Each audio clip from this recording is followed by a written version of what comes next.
which it's kind of the whole chapter, but it's mainly the first is 12 verses, I think it is. And then the idea from wisdom from above is related to that. It's all kind of tied. There's sections, but they're all kind of blend together as you go. You can tell how things are just related one after another. And so we're going to go ahead and read the first 6 verses here in James 3, and we'll get ahead and get started from there. So, my brethren, be not many masters, knowing that we shall receive the greater condemnation. For in many things we offend all. If any man offend not in word, the same is a perfect man, and able also to bridle the whole body. Behold, we put bits in the horses' mouths, that they may obey us, and we turn about their whole body. Behold also the ships, which though they be so great, and are driven of fierce winds, yet are they turned about with a very small helm, whithersoever the governor listeth. Even so the tongue is a little member, and boasteth great things. Behold, how great a matter a little fire kindleth. And the tongue is a fire, a world of iniquity. So is the tongue among our members, that it defileth the whole body, and setteth on fire the course of nature, and is set on fire of hell. The word of the Lord. Okay, from the top. So, my brethren, be not many masters, knowing that we shall receive the greater condemnation. So this is the entering in of an extended section on the awful power of and uncontrollable nature of the tongue, meaning our speech, right? We're prefaced with this warning here, my brethren, be not many masters, knowing that we shall receive the greater condemnation. We'll take it a piece at a time. So the word, sir, James 3:1. Oh, boy, I'm blind, never mind. Sure. We're looking at 4. I do that. Or 2 or something. No, it happens. It happens, right? So, okay. Very good. Sure. So the word for master is elsewhere translated teacher or doctor. So what's that? So masters they're teachers that they master knowledge of some sort, and they impart it to others, right?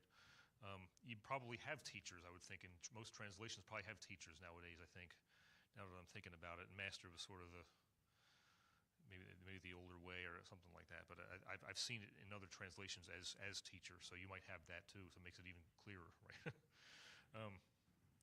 When you see, if you have ever see the word doctor in the Bible, it's not necessarily medical doctor. They use the word physician normally. Doctor meaning like you think of your PhD, your doctor of philosophy, that's that kind of thing. And there is no higher than doctor of philosophy in our educational system. It's the same idea that came from times of old, that a doctor's like that's the highest level of education. So you're a master, right? A master of whatever subject it happens to be. Some trained expert teacher. Definitely not necessarily a medical doctor. We have a separate word for that. So, examples of teaching masters. How about this? In Matthew 10:24 through 25, it says, "The disciple is not above his master, nor the servant above his Lord. It is enough for the disciple that he be as his master, and the servant as his Lord. If they have called the master of the house Beelzebub, how much more shall they call them of his household?" And in the same sort of line of thinking in Luke 6:40, it says, "The disciple is not above his master, but everyone that is perfect shall be as his master." Just think of the implications of that for a moment. So ultimately, this speaks of Christ and his disciples. And so the pattern here is kind of the same idea that the teacher, there is no higher teacher than the Lord Jesus Christ, right? He is the teacher, and he's the master of everything, and he imparts that knowledge to his disciples. And as the student takes in information and learns of the teacher's ways, he becomes more like the teacher, right?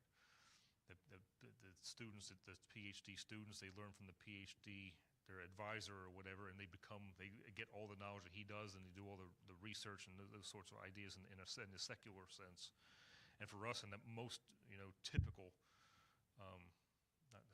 That's not the way I say typical. The highest way you can think of it is us being disciples of the Lord, and He's imparting to us by the power of His Spirit, and we're becoming more like Him. So when we're full grown, we'll be like our Master. That should be like, whoa, think about that. Think about that level, because He's the Lord of Lords. And for us to be like Him, just like Him, that's something. How about this for masters in John 3:10? Speaking to Nicodemus, Jesus answered and said unto him, Art thou a master of Israel, and knowest not these things? So he's speaking to Nicodemus, and he's a master in Israel. He's a teacher in Israel. He's expected to know these basic spiritual things, and he doesn't. So the Lord's saying, shouldn't you know these things? A teacher should have a lot of knowledge who can then impart it to others. And the Spirit here warns us about an abundance of teachers. Right? Teachers should be properly qualified in some way because they can do a lot of damage spiritually otherwise. Right? That's part of the problem if they teach wrong. How about this in 2 Timothy 3:4? For the time will come when they will not endure sound doctrine, but after their own lusts shall they heap to themselves teachers having itching ears, and they shall turn away their ears from the truth and shall be turned unto fables. So there are many out there that they're just ready to be teachers. You know, they just waiting to get an audience, and they're waiting to fill the audience's ears with whatever they can to get them to like them. Right? That's the kind of the false teacher. And they're not all necessarily false teachers either, teaching right things with wrong motives and those sorts of things. But this teachers shall receive the greater condemnation. So in James 3:1 here, so the word of condemnation is used for judgment of. It can be used for believers or unbelievers, depending on the context. Of course, it's different, but and it has to read the context to see what it is, right? It's used of Pharisees and false prophets as well as saints. We're speaking here. We're clearly speaking of real teachers, since Jesus is speaking to his audience as potential teachers, right?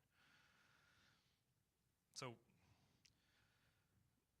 the question is, how badly do you want to be a teacher? Are you willing to face this condemnation at the judgment seat of Christ, being called out on these things? I see, I'm standing up here right now, right?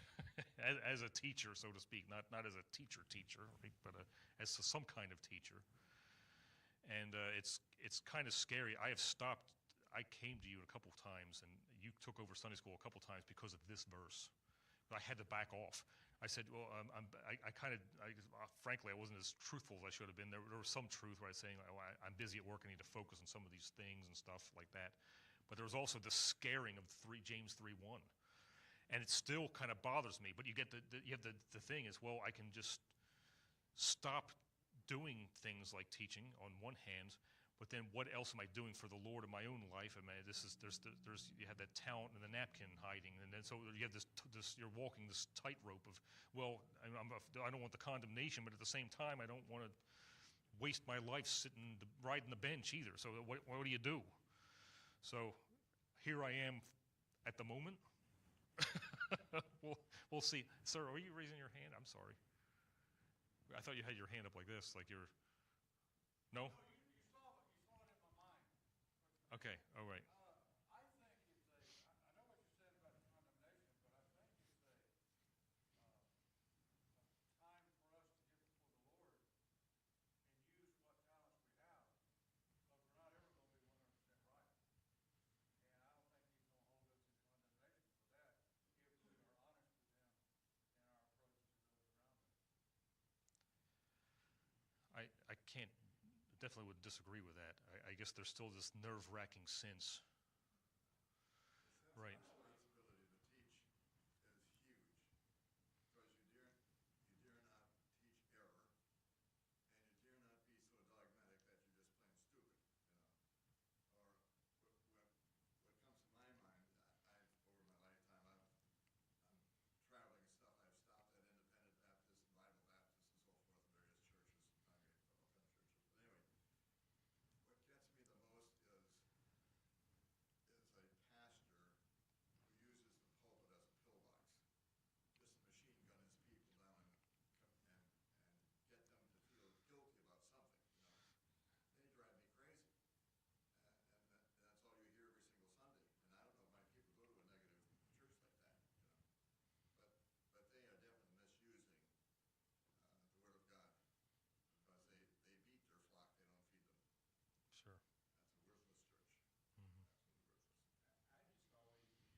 that covers some of this other stuff I was about to say anyway, so thank you.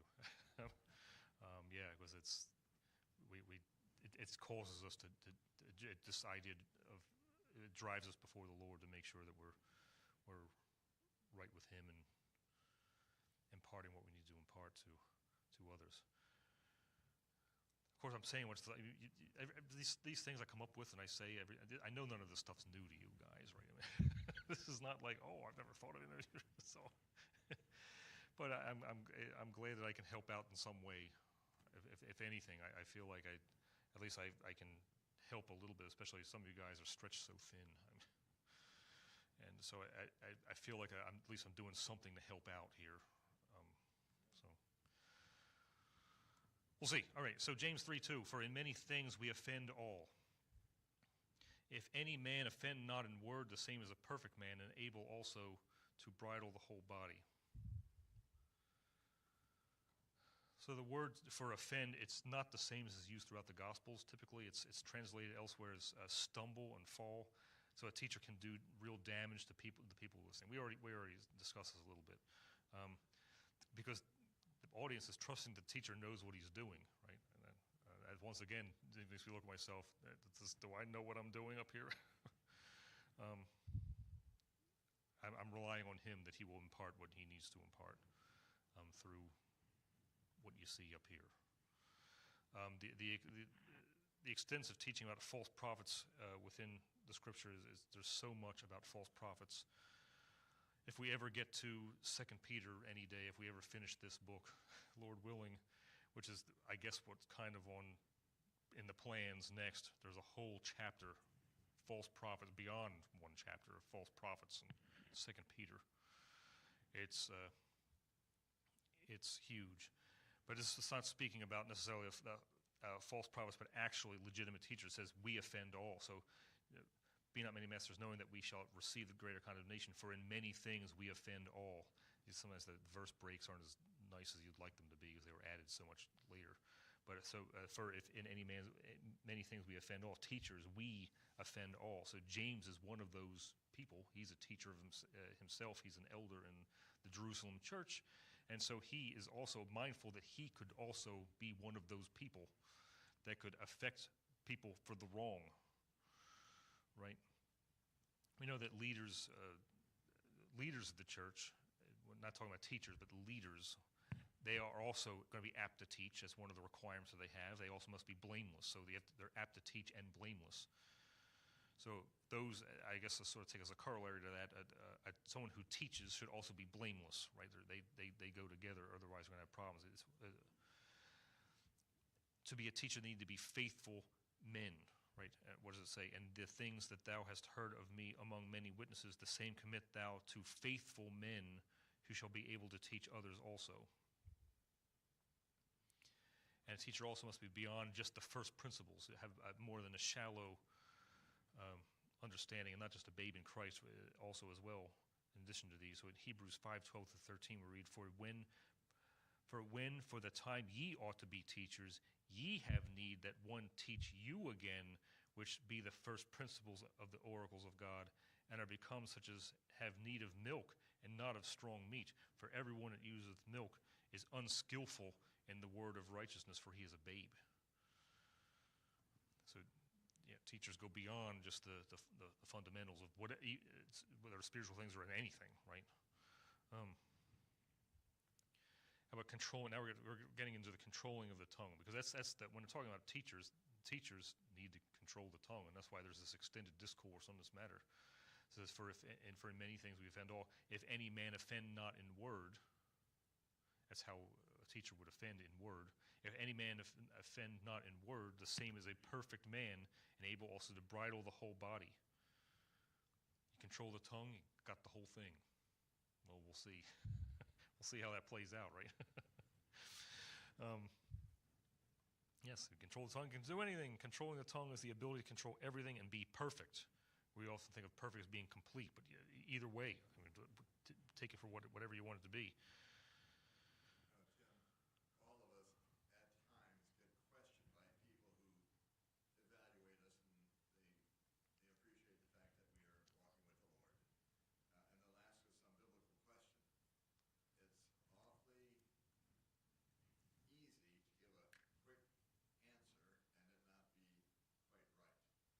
Yes. That's very, and we should be very cautious and say, well, thank you so much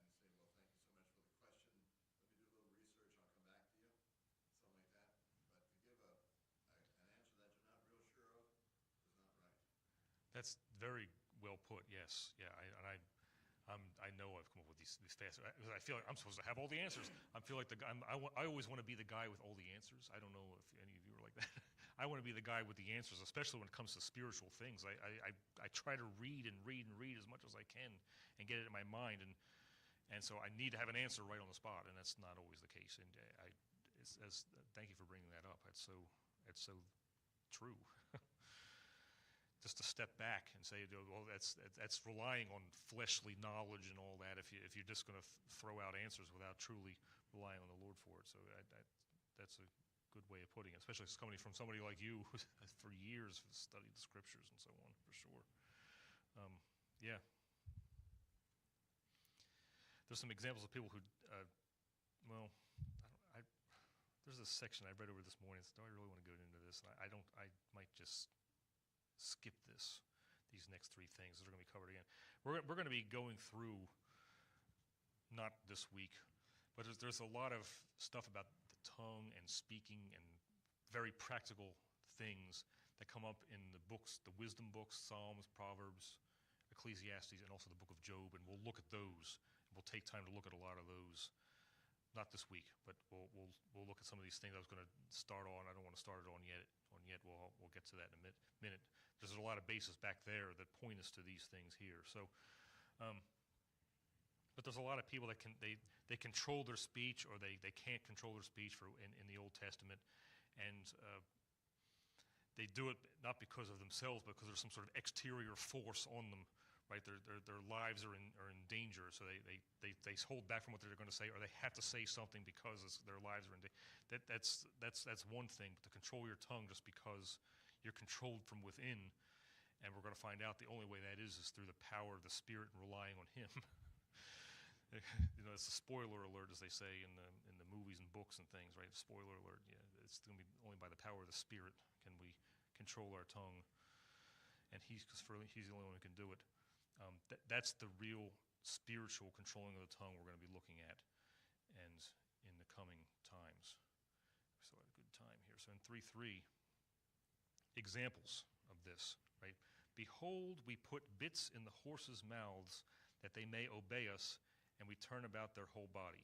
So bridling the tongue, bridling the whole body. And so behold, we put bits in the horses' mouths that they may obey us, and we turn about their whole body. So first illustration, we see that showing how the tongue controls the whole body. An example, Psalm 32:9 says, "Be ye not as the horse, or as the mule, which have no understanding, whose mouth must be held in with bit and bridle, lest they come near unto thee."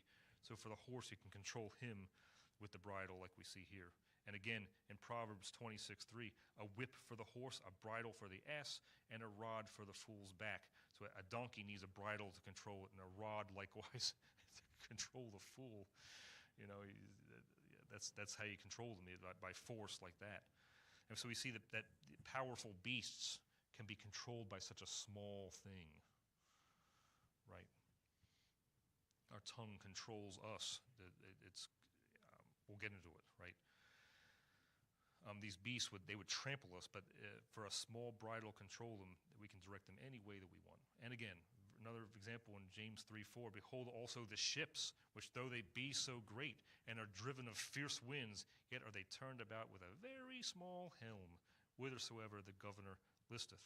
So the huge ship and the small rudder, right? The captain could direct the ship in the greatest of storms. It was an example. It was the first thing you think of. Well, Paul's turbulent voyage in Acts 27, and it's the example. The real life examples used right in there. In Acts 27:39-40, "And when it was day, they knew not the land, but they discovered a certain creek with a shore, into the which they were minded, if it were possible, to thrust in the ship.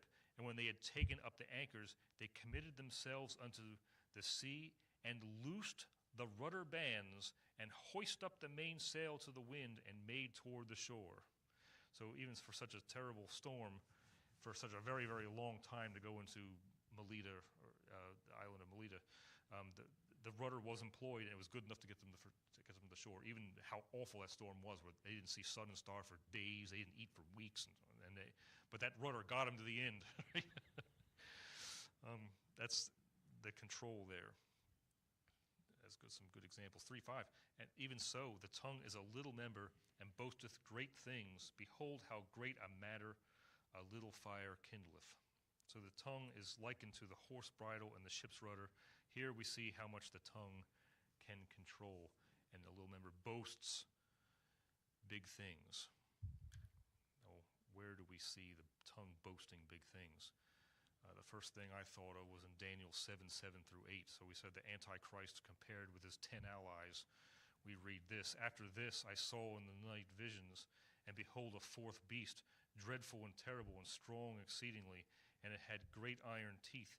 It devoured and brake in pieces, and stamped the residue with the feet of it. And it was diverse from all the beasts that were before it, and it had 10 horns.